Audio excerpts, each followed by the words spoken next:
Ecológica, seu podcast sobre o meio ambiente.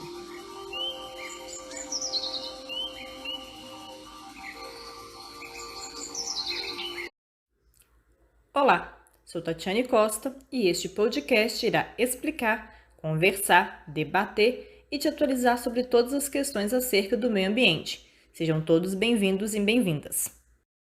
No episódio de hoje falaremos sobre consumo e consumismo no quadro Menos é Mais. Na verdade, é uma sequência do assunto que foi iniciado lá no episódio 7. Menos é Mais, um quadro sobre consumo do podcast Ecológica. Hoje é quarta-feira, 15 de dezembro de 2021, e no episódio de hoje eu darei sequência ao assunto que eu abordei lá no episódio 7, sobre consumo e consumismo. Naquele episódio eu fiquei de trazer algumas informações para vocês no próximo episódio do quadro Menos é Mais. E no final desse episódio trarei as informações que foram checadas conforme prometido no episódio 7. E naquele mesmo episódio eu falei sobre a tentativa de Lebou de impulsionar a economia pós-Segunda Guerra Mundial. Ele, naquele momento, considerou que a forma de impulsionar a economia seria transformando o consumo num estilo de vida. Porém, não era só o consumo que ele estava pensando. Lebou estava pensando além do consumo. O que Lebou queria? Bom, ele queria que as coisas fossem consumidas, substituídas, destruídas e descartadas, e numa velocidade acelerada, sabe, constante. Era uma seta, né, que até no próprio vídeo fala isso, a seta do consumo, mas Lebou queria uma seta dupla. Eu nem sei se no vídeo fala se era uma seta dupla, não sei se tem essa parte no vídeo, mas na minha interpretação, pela essa fala do Lebou, acredito que ele queria uma seta dupla, né, de ponta dupla, em que de um lado temos o consumismo numa velocidade a 1000 por hora e do outro lado nós temos o descarte também a 1000 por hora e uma compensando a outra. Como assim uma compensando a outra? Se eu tenho um descarte a 1000 por hora, eu também vou ter um consumo a 1000 por hora, porque eu vou descartar algo que depois eu vou precisar. Por exemplo, eu não posso descartar um eletrodoméstico que é útil para mim, como uma geladeira, um fogão, uma máquina de lavar, sem ter uma. Então, se eu faço o descarte desse produto, então é porque eu já tenho uma. Se eu não tenho, eu estou em mente em comprar. Então, é aquela seta dupla de uma compensando a outra. Então, um descarte muito acelerado para o quê? Fazer com que o consumo também seja acelerado. Porque aí, na hora que a pessoa descarta, se ela já não comprou, ela automaticamente não vai ficar sem. Ela não pode ficar sem, ela vai ter que comprar. E para incentivar esse descarte, né, muito acentuado, eles fizeram duas coisinhas, né?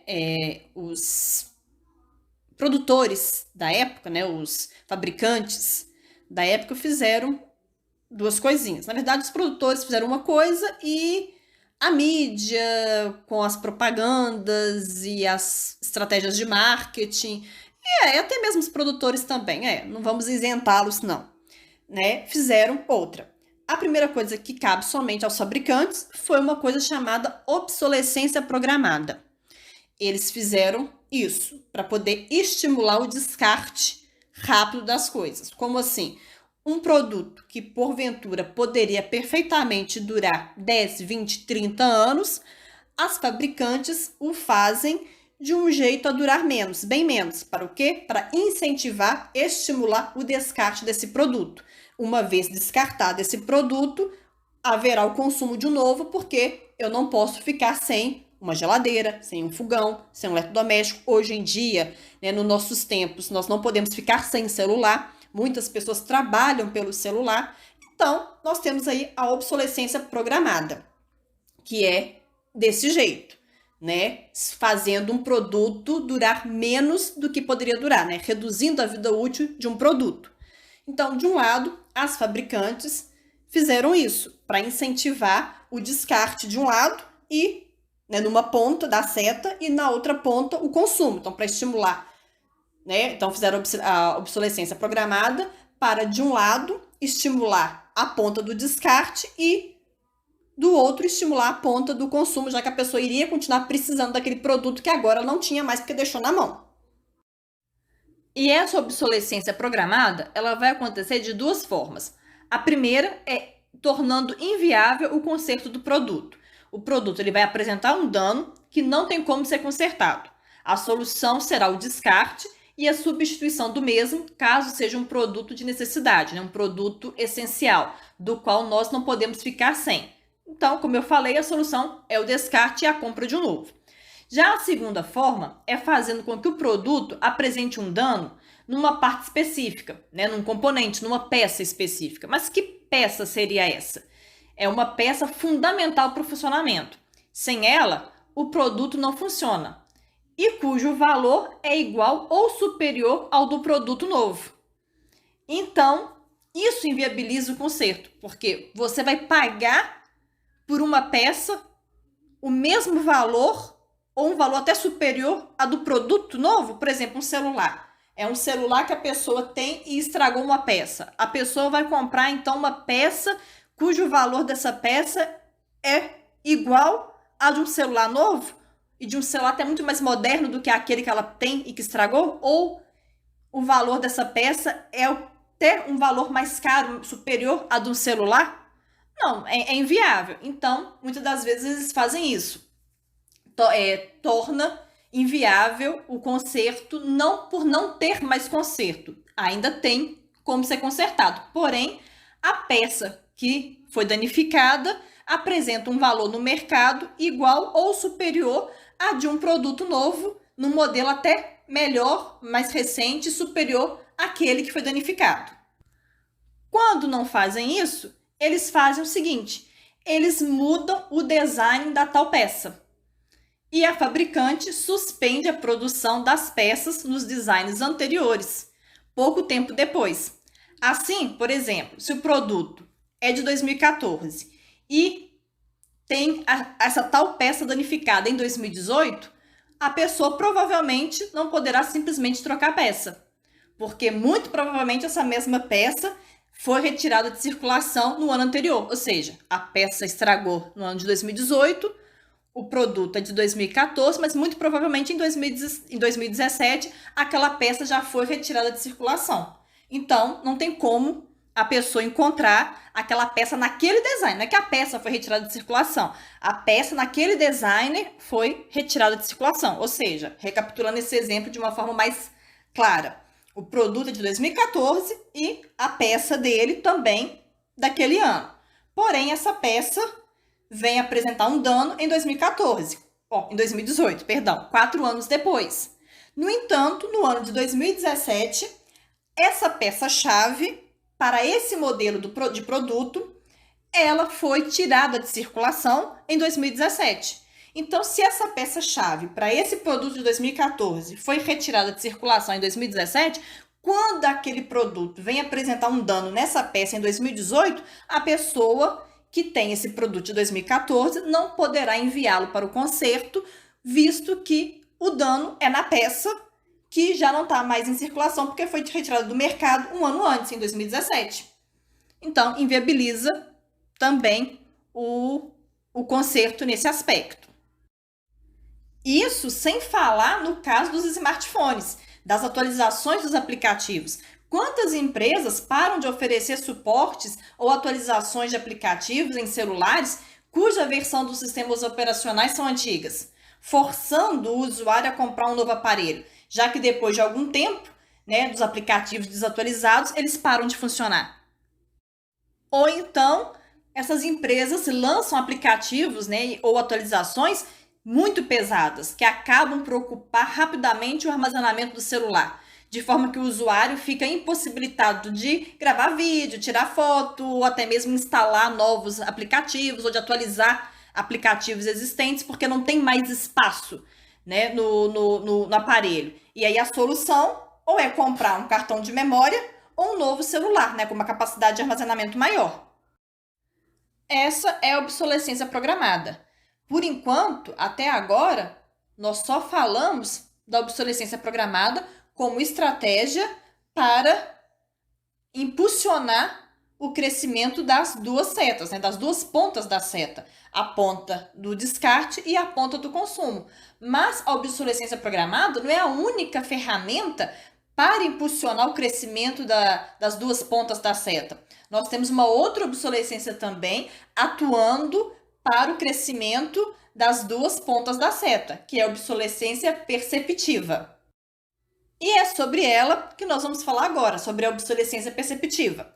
Enquanto que na obsolescência programada nós temos de fato um produto se tornando obsoleto e se tornando obsoleto de forma proposital, de forma programada, intencional, porque obsoleto, realmente os produtos irão ficar algum dia. Entretanto, a obsolescência programada consiste na antecipação desse tornar obsoleto. Como assim? Se um produto, como eu já até falei aqui, iria se tornar obsoleto em 10, 15, 20 e 30 anos, quando se tem a obsolescência programada em jogo, essa obsolescência dele é antecipada para um curto espaço de tempo. Então, ao invés dele estragar, né, sofrer algum dano em 10, 15, 20 anos, ele acaba tendo a sua vida útil reduzida por um tempo menor. Apresenta um dano, então, num tempo menor do que provavelmente apresentaria se não tivesse a obsolescência programada em jogo. Então, enquanto na obsolescência programada nós temos de fato um produto obsoleto, na obsolescência perceptiva nós não temos um produto de fato obsoleto. O produto ele está em funcionamento, está em bom estado. O que nós temos é o desejo de trocar o produto porque há uma percepção de que ele está obsoleto. Por isso que é obsolescência perceptiva, também conhecida como obsolescência psicológica ou de desejabilidade, porque é o desejo da pessoa trocar, da pessoa substituir por um novo. E por que e como que isso ocorre? Bom, isso ocorre porque a pessoa não se considera mais atual. Né? Geralmente as pessoas tendem, né, a sociedade em si tende a passar isso pra gente, né, através das propagandas, do marketing, tende a passar isso para a população, de sempre estarmos, entre aspas, na moda, ou seja, passa pra gente que a gente sempre tem que acompanhar o que é tendência. Então, se agora, nesse presente momento de dezembro de 2021, se o que é referência, se o que está na moda, se o que é legal, vamos por assim dizer, se o que é chique, sei lá, os termos que utilizam, enfim, né, é popular. Se o que é popular, se é ter um produto X, então eu preciso ter esse produto X para mostrar que eu sou uma pessoa que estou antenada, que eu estou acompanhando as notícias, que estou acompanhando a evolução, que estou acompanhando a moda, que estou acompanhando tudo. Então, eu tenho que mostrar isso. E como que eu mostro isso? Eu mostro comprando, adquirindo aquele produto X, que é o produto que está sendo cogitado e estipulado como produto da moda. Só que, como é uma obsolescência perceptiva, esse produto X que foi colocado agora em dezembro de 2021 como produto referência, o produto chave, o produto ícone, ele não vai ficar nesse patamar, nesse posto, por muito tempo.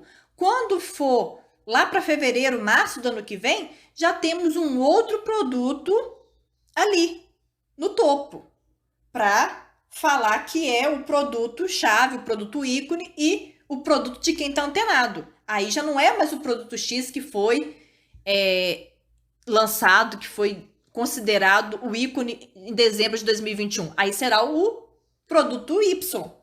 E aí, se a pessoa tem essa questão de ser influenciada psicologicamente por isso, por esse movimento, então ela vai querer, ela vai desejar, por isso que também fala que é a obsolescência da desejabilidade, porque ela vai desejar acompanhar, seguir essa moda, vamos por assim dizer, e vai querer trocar o produto X dela, que ela comprou, que ela adquiriu em dezembro de 2021 e que está novíssimo, em perfeito estado, em funcionamento, mas por não ser considerado o top, por não ser considerado referência, ela vai querer trocar pelo Y, que é o do momento, é da sensação.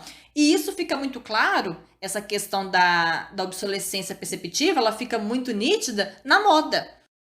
E quando eu falo moda, né, quando eu falo que a obsolescência perceptiva fica muito nítida na moda, eu me refiro a vestimentas, a bolsas, acessórios, calçados. Esse mundo, esse universo, que é até considerado como da moda, ele é uma exemplificação clara e nítida dessa obsolescência perceptiva, porque a gente tem coleções de outono, inverno e primavera, verão constantemente, e a cada ano é uma coleção nova, uma coleção diferente, e as peças que você comprou e que você tinha do ano anterior não servem mais para esse ano. Então, se você quer passar essa imagem de uma pessoa descolada, antenada, de uma pessoa que acompanha os movimentos, você não pode jamais, em 2021, usar uma peça da coleção de 2020, porque é ultrapassada, e por aí vai. Essas coisas que eles tentam passar para a gente, para a população, para quê? Para descartar e consumir, porque a chave é impulsionar as duas setas. O objetivo aí das obsolescências, a programada e a perceptiva, é a estimulação do descarte e do consumo. Então, perante isso, tem que sim, todo ano, mudar. Nem que seja apenas uma cor, uma estampa, alguma coisa. Enfim, algo tem que ser mudado nessas coleções para se dizer que aquela do ano anterior é ultrapassada, é defasada, é obsoleta, não serve mais, então não deve ser usada.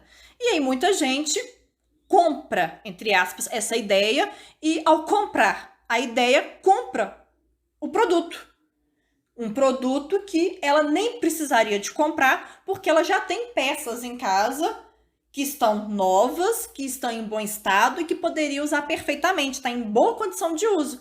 Porém, por ela comprar essa ideia da obsolescência perceptiva, ela sente o desejo e até mesmo a necessidade de comprar um produto novo do qual ela nem precisa. Mas só para poder falar que é novo e que é atual e que ela está acompanhando e para se sentir pertencente a esse grupo, ela vai e compra. As pessoas vão e compram, né? Porque não é uma pessoa, né? É um grupo.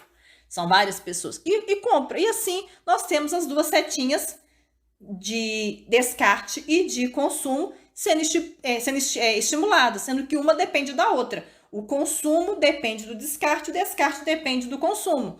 Porque à medida que vai descartando, o consumo também vai aumentando, porque eu preciso. E à medida que eu vou consumindo, eu também vou descartando. Então, é um ciclo, um alimentando o outro. E essa era a lógica por trás do pensamento do Lebow, quando ele veio querendo introduzir o consumo como uma nova forma e estilo de vida, pois não era apenas o consumo, era o consumo e o descarte para que ambos se complementassem, formando um ciclo, para que um ciclo que se autoalimentasse, como de fato se autoalimenta. Bom, no episódio 7 do podcast, eu me comprometi a trazer algumas informações no próximo episódio do quadro Menos é Mais. Então, eis que estou aqui para trazer as informações como prometido. Primeiro, sobre a existência ou não de um evento em março em relação a consumo.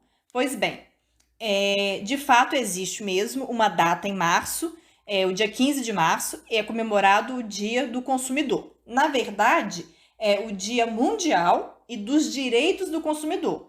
Então, teoricamente, a essência da data, o significado, a origem, é para celebrar os direitos conquistados pelos consumidores. Porém, aqui no Brasil, é visto de outra forma essa data, é encarada como uma espécie de Black Friday do primeiro semestre. É onde eles aproveitam e fazem umas promoções, daquele jeito que a gente sabe, para esquentar e aquecer as vendas, fazendo uma espécie de liquida daquilo que sobrou das vendas do Natal e Ano Novo, que não foram muito bem, já que a data é em março. E em setembro, de fato, também existe uma data que é A do cliente também é 15 de setembro, a data que se comemora o Dia do Cliente, onde também nós temos aqui no Brasil umas ofertas, né, para incentivar o consumo. Então, essas foram as informações que eu fiquei de checar e de trazer certinha, redondinha para vocês no próximo episódio do quadro, que no caso foi hoje. Então, tá aí essas informações. E esse foi o nosso o 9º episódio do podcast com a temática de consumo no quadro Menos é Mais. Espero que todos tenham gostado. Tenham todos uma boa tarde, um bom dia, uma boa noite. Espero que tenham curtido até aqui. Até o próximo episódio.